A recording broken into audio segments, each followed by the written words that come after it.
What's good, y'all? It's King Tease. Welcome back to Throughout the Association. And if you saw ESPN First Take today, then you saw Stephen A. Smith say sources close to him called him after hours. You know it got to be spicy if it's after hours, but they told him LeBron texted Kevin Durant about maybe joining the Lakers together, to which Kevin Durant denied because he wants to someday surpass LeBron, which will never happen. But there was also a report that the Lakers trading for Kawhi would clinch a commitment from LeBron.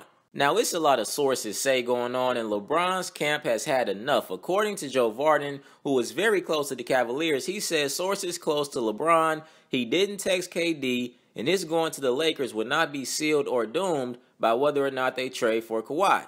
Man, we'll all be better when this is over, one way or the other. Now, I told y'all, the closer we get to free agency, the more rumors, reports, and speculation you will hear. Some of it will be a lie. Some of it will be placed there for a reason, and some of it will be true. Which of it you want to believe, that's up to you.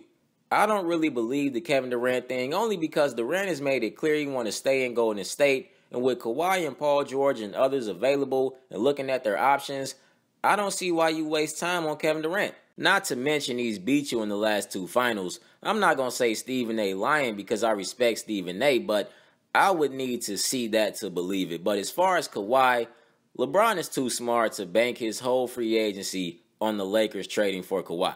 That just don't make sense. So I'm going to go with LeBron camp on this one because they rarely respond. So if they are, then they are for a reason. What you guys think about this? And doubly subscribe.